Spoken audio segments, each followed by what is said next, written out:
Tasty, how you doing, bro? I'm doing great. How are you? Oh, I can't complain, bro. Can't complain at all. What is your question, man? All right. We all know that Yashara was referred to as "this is of my sister." Yeah. Now, we also seen how devastated Bane was in the Shadowlands, but we didn't get a lot of story behind it. Yeah. And we seen how Zovaal was so interested in the light. Yeah. It was like almost a hope to him that light could be accessed into him there, like he was denied it. Uh-huh. I was kind of wondering if the Winter Queen is the sister to Elune, and the Winter Queen refers to Zovaal as brother, if Zovaal at one point couldn't have been referred to as Anchi.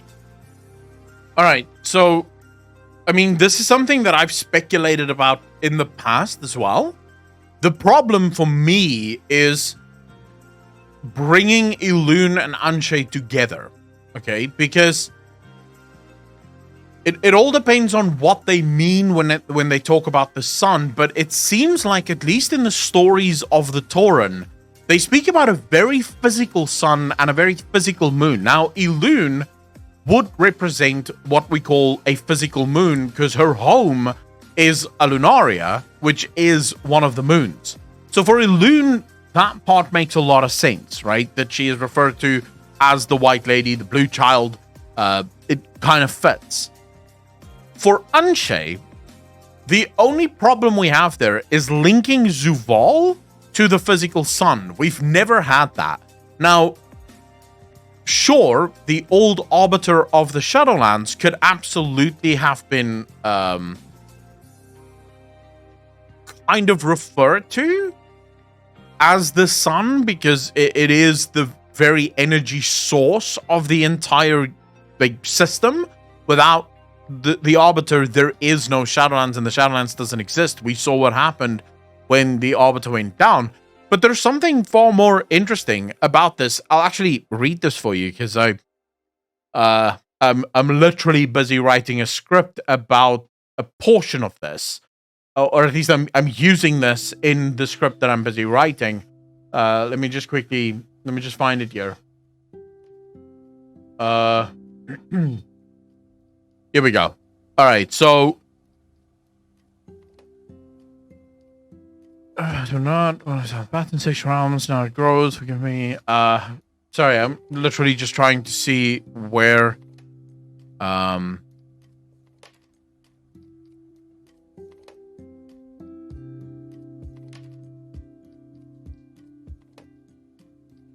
Where the fuck is this? In place, I understand. It's debated now. About for you. Equal to 1. Now I must chapter. Oh my loving fuck! Where did I find this? Is it in one of the? I think it's one of the chapters that I have online. Okay, I'm gonna leave this out because it seems like I'm gonna have to follow the link and I don't have Word open right now. But okay, I'll just give you the short version of this. In the expedition journal of the brokers during the Shadowlands, there's a part where they speak about the original design of the universe that everyone sort of missed, which is actually quite astounding.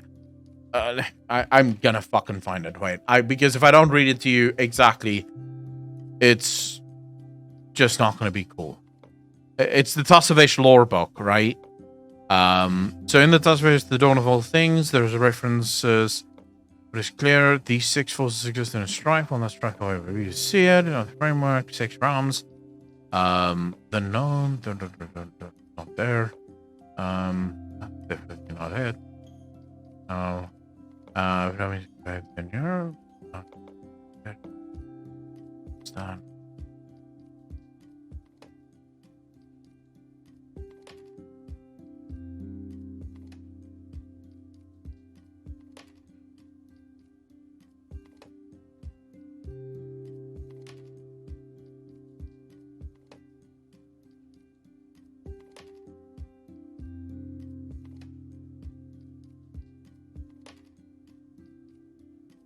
Okay, yeah. Here it is. Okay, so listen to this. Sorry about that, chat. Okay, so it says in the expedition report, it says these 6 forces existed in strife. Well, not strife in the way one such as you or I would see it. Opposition, surely, but whether malignant or benign is unclear.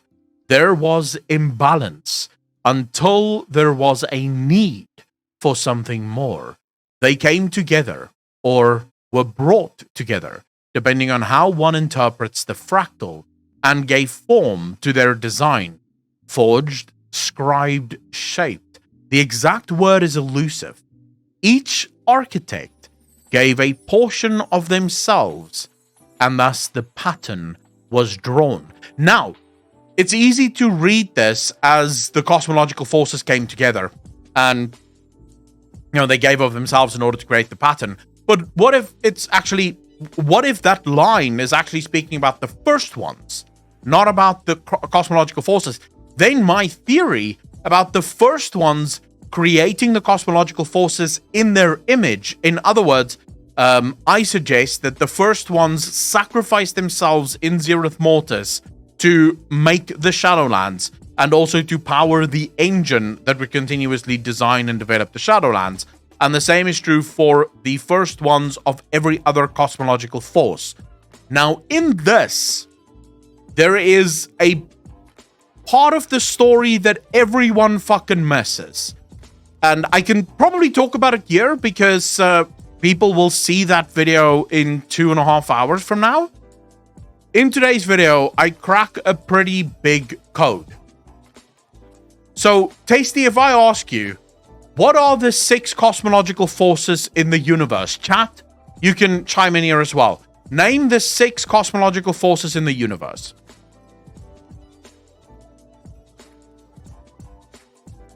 Those would be the ones on the map, correct? Which ones? Would you say that it's the light, death, light, foul, death, void, order, life? Would those be the 6? I believe so. The 3 most important, though, would be, or I should say 2, would be life and death. Because without those, there's no interaction with the outside cosmological forces on Azeroth. Yeah, well, without light, life doesn't exist. Life needs light. So light would arguably be far more important than life. And without life, there is no death. So it stands to reason that light is the most important. There's one big issue with the entirety of the cosmological map. It's a lie. The 6 forces are set up to be opposition to one another, because that's what they're supposed to be. The Expedition Journal says the same thing. They are in competition with one another, but not in an evil way. They don't hate each other. Okay, so let's run through this. The opposite of life is death. We have that. The opposite of order is disorder. We have that. The opposite of light is void. No. The opposite of light is not void. Void is nothing. It's emptiness. Light isn't fullness. Light doesn't describe anything other than a source of illumination. Light has nothing to do with fullness. So void cannot be the opposite of light. Shadow isn't the opposite of light either. Because shadow is simply when the light hits an object through which it cannot pass, the object casts a shadow, but without light, shadow doesn't exist. So void cannot be the opposite of that. Therefore, it stands to reason that there is only one opposite on the map for void. Void has only one opposite on the map. The entirety of the map. All of the map is the opposite of the void. Because all of those other things are things that exist. Void is the one thing that requires none of them. In fact, for void to exist, the others cannot be in existence. So the opposite of void is reality, the very existence of all things. Elune might in fact be a titan of reality. This is why Elune is in the Great Beyond. This is why Elune is tied to Azeroth. She is a titan of reality. Azeroth being reality. In other words, Azeroth is the very antithesis of void. She is the something, the void is the nothing. Now, in this, we have to start asking ourselves, who are the other titans of reality? Swanky Tiger, the only reason we believe the Foul requires the void is because the Chronicles tells us that it was the clashes between light and void that created the Foul. It's only because of the Chronicles. But if the map is a lie, then the Chronicles is a lie as well. And I mean, there's more that I can show you. Let me just go through this to see. What was this, a primal? Well, if you think of reality as material plane, yeah, the way you get a shadow is the absence of light. If you have light shining and then it's blocked, you get the effect of nothingness because nothing can be perceived. Yeah, but shadow is still something. The very existence of shadow means that there is something, which means shadow and void is antithesis to one another. They run counter to each other. If you have void, there would be no shadow. Because there is no need for shadow in a place where there is nothing. Nothing exists. That's why I said the cosmological map is a lie. Because the cosmology map suggests that void and shadow is of the same force, which doesn't make sense. Because void by its very nature would be the absence of all things, including things that could cast shadows. It does make sense. Shadow it's called shadow because that's what the Titans saw. It's what the Titans understood about the universe. Remember, the Titans weren't there from the beginning. They have no idea what happened in the beginning. They're only writing in what they saw when they came into existence. So I'll give you another quote here from the Expedition Journal. It says, "What is clear is that great powers took shape. How many? There are numbers within numbers, my friends. At first I thought only 2, until I perceived an infinite array. Oh, the terror of it. But as of late, I have settled on 6, possibly 7. But the last might be an artifact of the geometry, a fractal." It then goes on to say, "In balance, possibly, but that might be wrong. If 6 equal 1, then what is the other? The one outside the pattern. And 6 truly does equal 1. If you take all of the forces, light, reality, life, death, order, disorder, and you put them together, what you get is the Great Beyond, the pattern. You get the cycle of life. The void is the other. It's the opposite of all of that. It's the one power that wants to consume all of the others. It also happens to be the one power that believes that all of the other powers come from it and that they are the only one that is inevitable because it says that they are inevitable. The brokers' journals, the language of the first ones, suggests that in the beginning there was really nothing. In the beginning there was nothing. Nothing is void. Right? That's what nothing means. If you say there's nothing, then there's void. So the void was first. Then came the Clockmaker, created the primordial forces, and so on and so forth, right?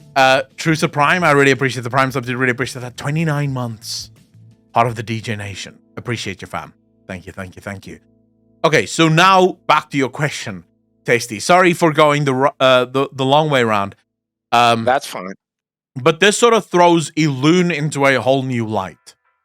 Because Elune is of the zeroth realm of reality. That's where she comes from.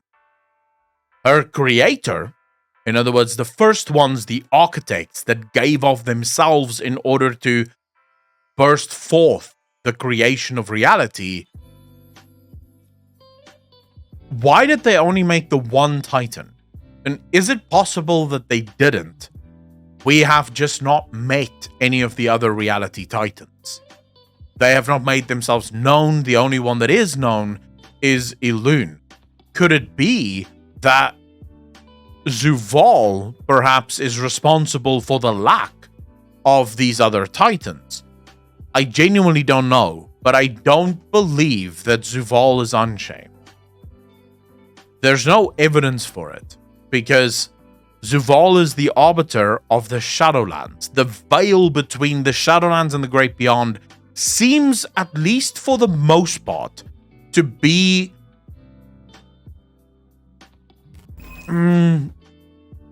difficult to cross. Let's not say impossible, because they can cross it, but it does seem difficult. There's only two forces that we know of that cross it with relative ease, and that is the Void and the Fel. These are the only two forces that we know for a fact can cross no problems.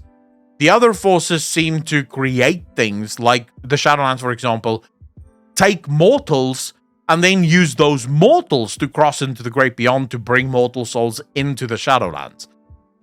So this entire setup, or this entire get-up, suggests to me that that veil would make it impossible for Zovaal to have been Unchained. Do you have any evidence that could change that scenario? Because I'm open to believing it. I would love to believe that he is, in fact, the God of Light. Well, here's the thing. With Elune representing the moon, and we'll just use Anshe representing the sun. Yeah. Are we looking at Azeroth being an intelligence on its own? I mean, if we look at Elune, she's very reluctant to be an active, motivating source all the time. Yeah. It's almost like she's handcuffed. If we look at Zovaal, he's been restrained. He's been jailed. Yeah. If we look at Azeroth as an analogy to Earth, then she's also been restrained. Yeah. Now, it's stated by the Titans, but, whatever. Yeah. So,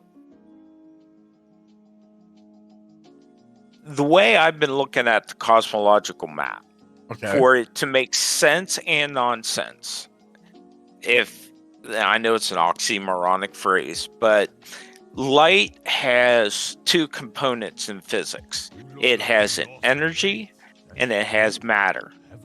Photon has mass because it's an electron that's been sped up, but it also forms a wave.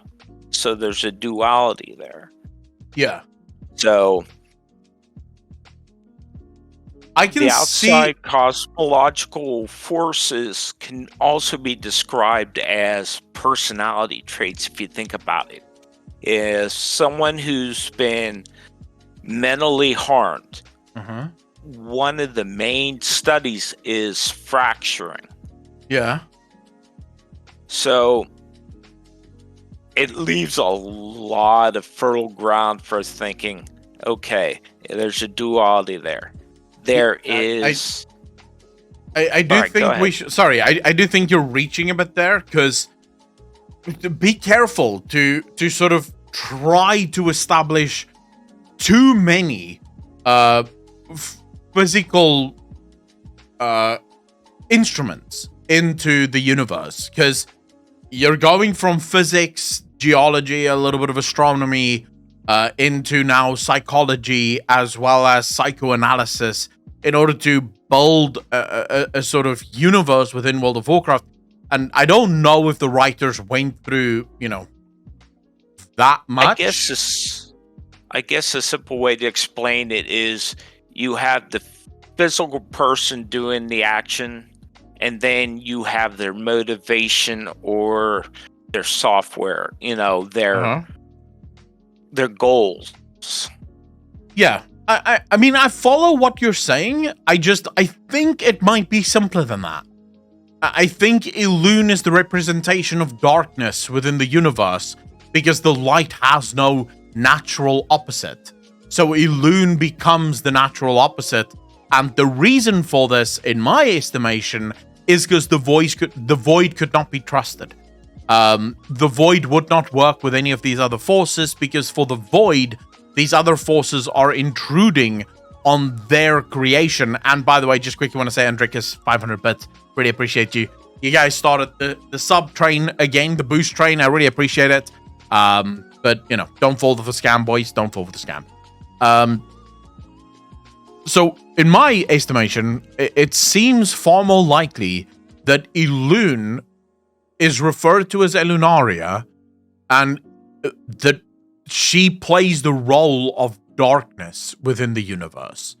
Because the universe's true darkness, the cosmological force that was meant to be darkness, wishes to consume everything.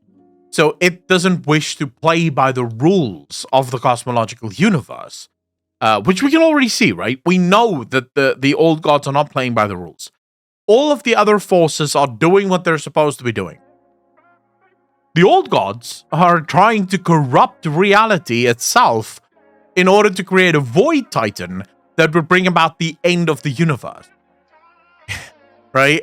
All of the others are perfectly happy to keep the universe as it is and just do their job. Except for Void. Void has no interest in doing their job. Void's job is to destroy the entirety of the universe. End of discussion. Well, isn't the Void see many paths? And if you see many paths, couldn't that also mean you're willing to work with anyone with multiple schemes, whichever one fits at time? Okay, so people misunderstand this, but the Void does not see many paths. They see all timelines. The Void exists across all of the timelines.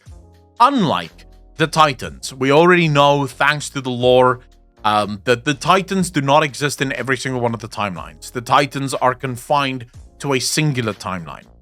The Void, on the other hand, is not confined to any single timeline. So when the Void speaks of their truths, the 1,000 truths that they see, what they talk about is the timelines.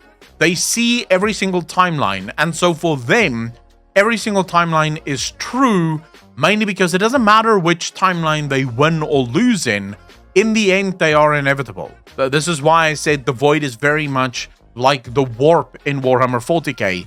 It is inevitable. At the end of the day, the Void will win.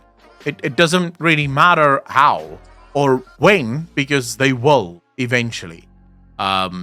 Anything you do just postpones that. It doesn't cancel it. It postpones a little. So yeah, they don't see multiple paths. They see multiple timelines. The paths are already laid out. The Void simply follows the paths. They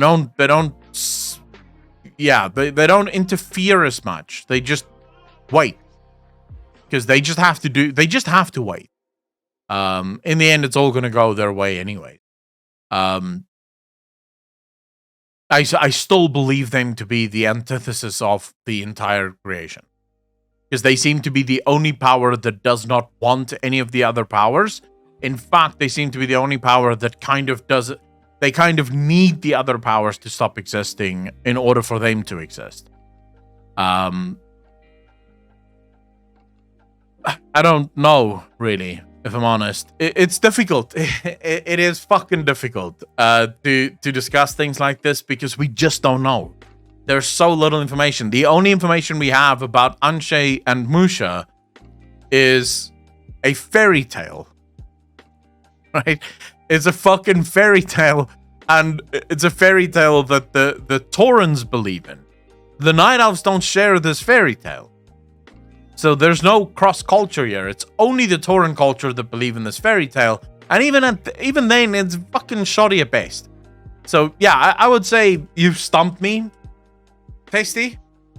I can debate this for hours, but I cannot have an answer for you.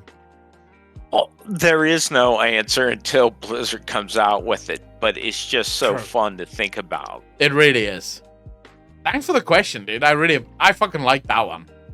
That made me think quite a bit, trying to figure out the fucking lore. I love questions like that, so thank you for that. I really appreciate it. Not a problem. Hey, if you need any B-roll footage from beta, let me know. I will, and fuck you for getting into the beta. Can't believe you got into the beta, you bastard. I didn't get beta access. I couldn't believe it either. I seen this weird icon on my desktop, clicked on it, and it was beta. It got installed without me installing it. Wow. Fucking talk about invasion of privacy. Oh, yeah. Anyways, I appreciate the question, Tasty. Take care of yourself, brother. All right. Have a good one. Peace, man.